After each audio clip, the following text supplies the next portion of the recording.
Pre-purchase your tickets by clicking on this link before they sell out. Vai Brasil! Nossa Senhora com dores no parto. São José Negro. Jesus inseguro quanto ao que dizer no Sermão da Montanha. Eu acho que o sermão precisa de algum tipo de introdução, um convite para o que, como você corretamente apontou, seria um conjunto de ensinamentos complexo e às vezes desafiador. Nosso Senhor fazendo revolução. Eu não vim para ser sentimental e tranquilizador. Eu estou aqui para começar uma revolução. Caros amigos do Centro Dom Bosco, sejam bem-vindos mais uma vez ao Chave Católica. Eu sou Luciano Pires e hoje os convido a tratarmos do tema Convém ao católico assistir The Chosen?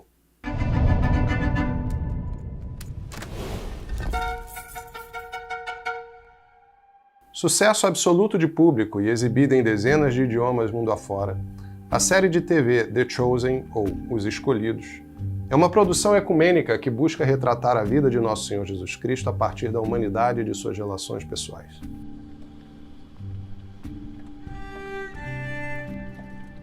Com 3 temporadas já lançadas, parte do elenco, incluindo o ator principal, Jonathan Roumie, veio ao Brasil esta semana para a pré-estreia da 4ª temporada da série nos cinemas, em São Paulo, ocasião que nos parece oportuna para comentar a produção aqui no programa.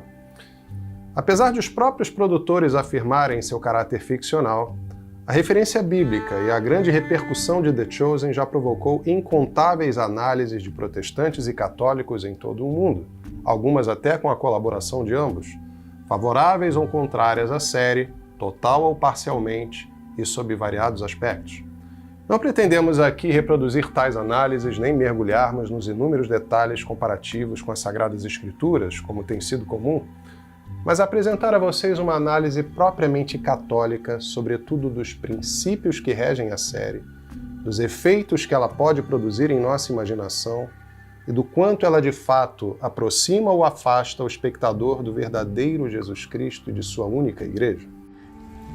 Na verdade, isso me fez pensar por um momento. Este é mesmo o Filho de Deus. José depois me disse que por um momento ele pensou o mesmo. Quanto aos princípios, é fundamental assinalarmos que o criador e produtor da série, Dallas Jenkins, viu-se obrigado a esclarecer ao universo dito evangélico sua alegada relação com o mormonismo, uma doutrina supostamente centrada em Cristo, mas bastante heterodoxa, para dizer o mínimo, pregada pela Igreja de Jesus Cristo dos Santos dos Últimos Dias, seita fundada nos Estados Unidos no século XIX. Em segundo lugar, a produção é elasticamente ecumênica, reunindo católicos, protestantes e judeus na certificação de seus episódios.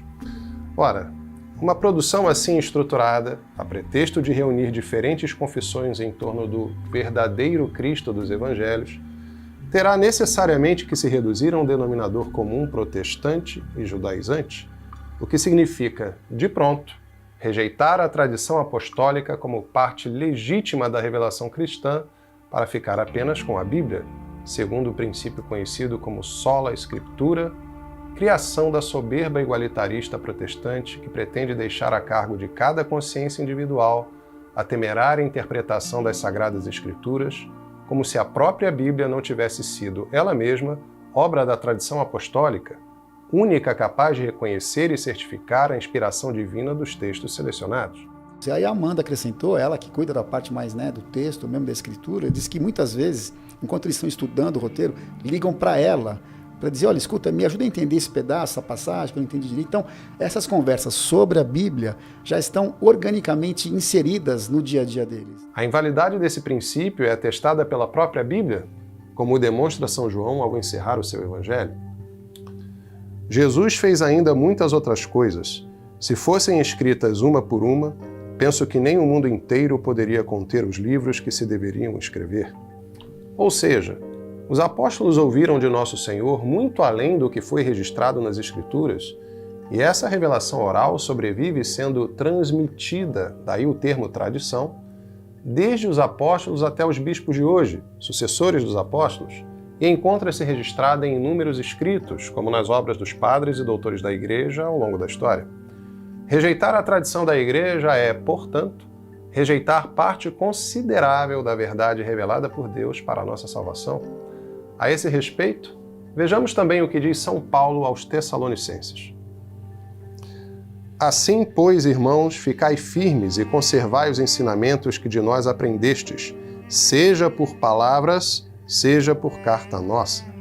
E ainda o que diz São Pedro, primeiro Papa da Igreja, sobre a temeridade de se ler as Escrituras de modo independente, sem a referência da tradição e a assistência do magistério.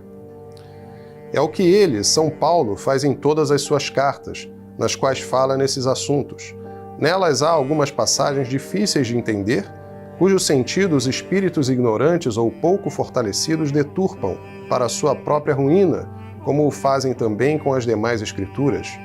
Vós, pois, caríssimos, advertidos de antemão, tomai cuidado para que não caiais da vossa firmeza, levados pelo erro desses homens ímpios. Por fim, nos Atos dos Apóstolos, confirma-se a necessária autoridade do clero na instrução dos fiéis, no caso, a do diácono Filipe.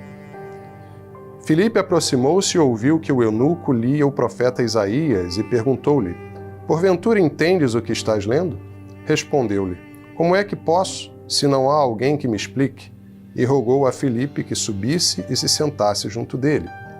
Convém observar que o próprio fato de haver pastores em incontáveis denominações protestantes é prova mesma de que o princípio sola Escritura não se sustenta, uma vez que o claro entendimento das Escrituras sempre exigirá uma autoridade docente. Obstinados no erro, porém, rejeitam a tradição e o magistério de sempre da Santa Igreja para, na prática, criarem suas próprias tradições e seus próprios magistérios, pelos quais acabam por ensinar uma falsa fé e um falso Cristo. E os reformadores disseram que todos os crentes são sacerdotes.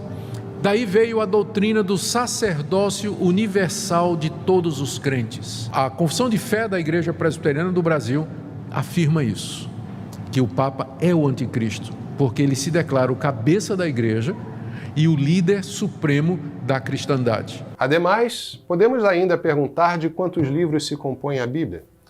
Diante da discordância entre católicos e protestantes quanto ao número correto, a certeza protestante deveria se confirmar na própria Bíblia.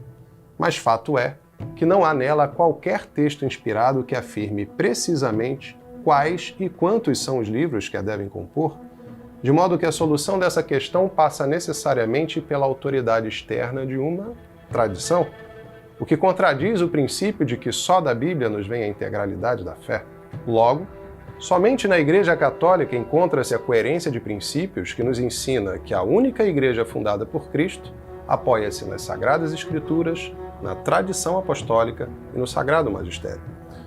Assim, dada a estrutura ecumênica de produção da série, assistir The Chosen equivale a ler uma Bíblia protestante, preenchida por tradições mundanas e guiada por um magistério ilegítimo e temerário, inclusive pela concessão eventual às agendas progressistas do momento, comumente exigida em produções desse tipo, de onde resulta que correm perigo, sobretudo, aqueles espectadores ainda iniciantes na verdadeira fé.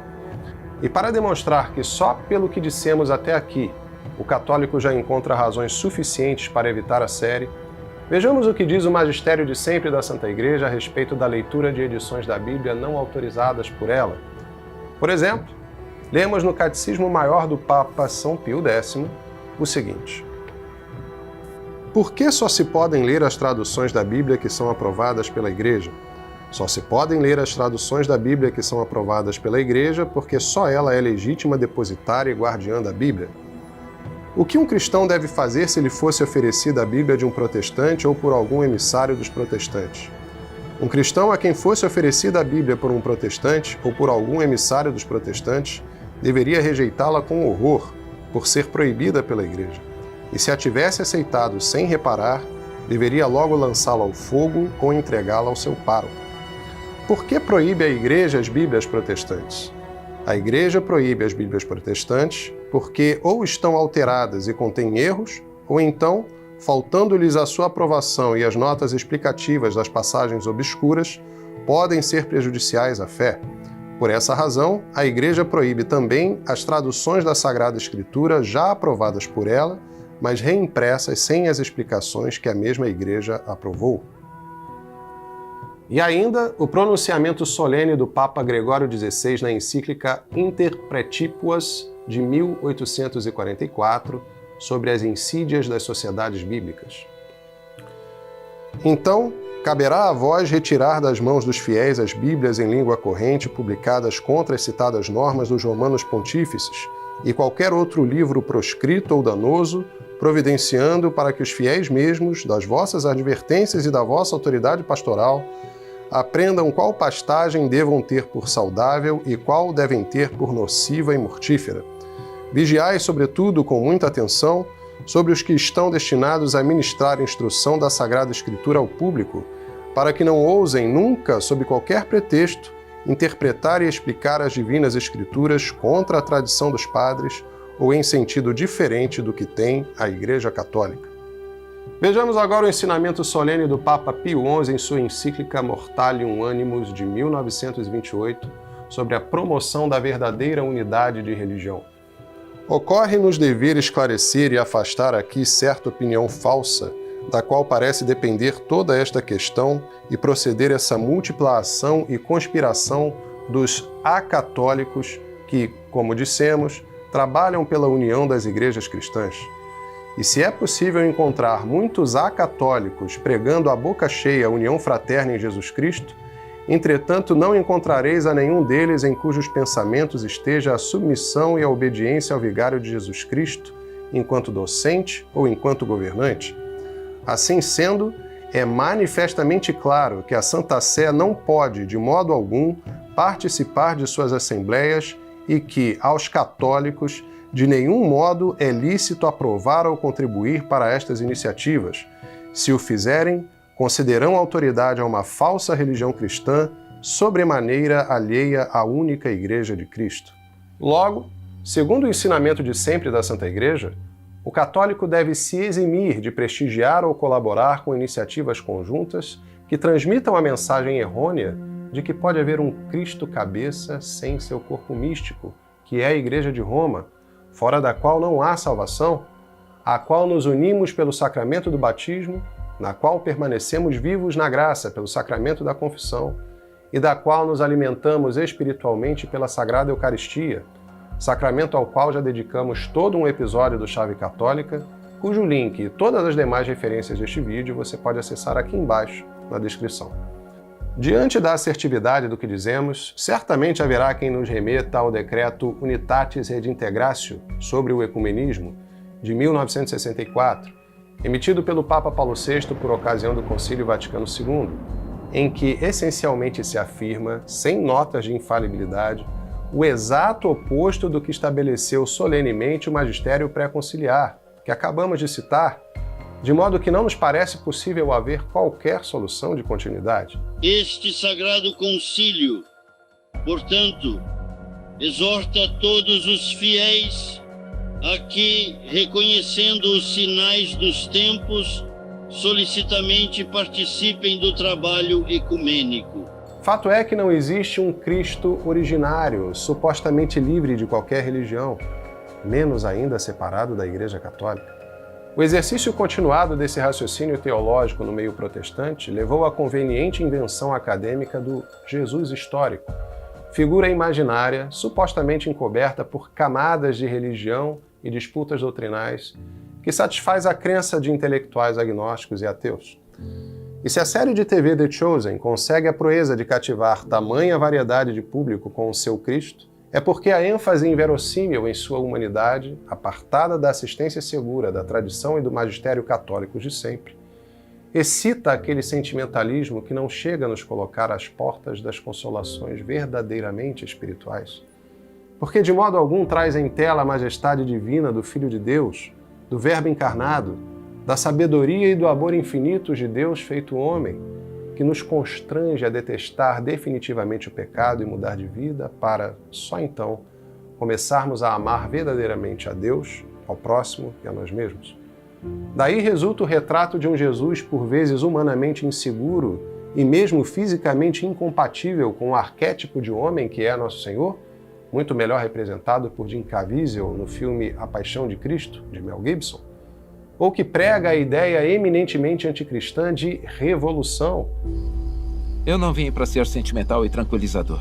Eu estou aqui para começar uma revolução. Palavra, aliás, que não se encontra em toda a Bíblia. Note-se, inclusive, a lamentável participação do ator principal, Jonathan Roumie, alegadamente católico, no filme Jesus Revolution, em que interpreta um hippie que propaga a boa nova através de uma congregação protestante. Daí também não causar admiração, portanto, a concessão progressista a um São José negro, coisa impossível, posto que o pai nutrício de Nosso Senhor descende diretamente do rei Davi, retratado como loiro nas Escrituras, ou que, pior ainda, Nossa Senhora padeça de dores no parto, pena infligida por Deus às mulheres por ocasião do pecado original de Eva, mas que de modo algum se aplica à Virgem Maria por conta de sua imaculada concepção, isto é, pelo fato de Nossa Senhora, a mais perfeita das criaturas, ter sido concebida sem a mancha do pecado original, sem o que a obra da redenção seria menor que a da criação. Quando o anjo chama Maria de cheia de graça, recharitomene, em grego, quer dizer, agraciada, praticamente feita de graça, né? Ele está aqui, isso acontece antes de ela ser mãe de Deus. Portanto, eu não posso dizer que a graça santificante foi dada a Maria no momento em que ela concebeu Cristo. O que seria absurdo, inclusive, porque como que ela poderia conceber Cristo estando ela mesma em pecado? Né? Se nós não podemos comungar em pecado, São Paulo diz que se a gente comungar em pecado, a gente comunga a própria condenação, como que a mãe de Deus iria receber o verbo em pecado? E mais, se Maria Santíssima não fosse imaculada, a obra da redenção seria pior do que a obra da criação. Porque Eva foi concebida sem pecado. Ademais, pelo dogma também da virgindade perpétua de Maria, a tradição nos ensina que Nosso Senhor nasceu através da virgindade de sua mãe, como a luz que atravessa um vitral sem quebrá-lo. Assim, a recusa em conferir à Divina Mãe a honra e a realeza que o próprio Deus lhe conferiu, além de gravemente ofensiva, é de grande prejuízo à imaginação e às consciências, que desta forma dificilmente alcançarão sua condição de corredentora e mediadora de todas as graças. Tudo posto, caros amigos, apoiamo-nos finalmente na advertência do Papa Pio XII em sua encíclica Miranda Prorsus, de 1957, sobre o cinema, o rádio e a televisão. Seria, portanto, reprovável qualquer indulgência com os filmes que, apresentando embora valores técnicos, ofendem a ordem moral ou, respeitando na aparência os bons costumes, contêm elementos contrários à fé católica. Assim, retomando a pergunta inicial deste vídeo, só podemos concluir que ao católico não convém assistir ou recomendar a série The Chosen, sob o risco grave de prejuízo à fé, com exceção talvez daqueles que, já firmes na doutrina e na vida espiritual, sintam-se preparados e vocacionados a melhor informar-se do erro para melhor caracterizá-lo e combatê-lo, assim como nós, do Centro Dom Bosco, humildemente nos vimos premidos a fazer. Não para atacar quem quer que seja ou para fomentar polêmicas, mas exclusivamente para a proteção, o bem e a salvação das almas que nos acompanham, bem como daquelas que ainda se encontram fora da verdadeira e única fé, por cuja conversão oferecemos nossas penitências e nossas orações. Gostou deste vídeo? Então curta, comente e compartilhe. Peço também que reze por nós e, se deseja contribuir para mais iniciativas como esta, acesse membros.centrodombosco.org e torne-se você também um membro patrocinador com qualquer valor mensal. Que Deus recompense imensamente a sua generosidade. Viva Cristo Rei!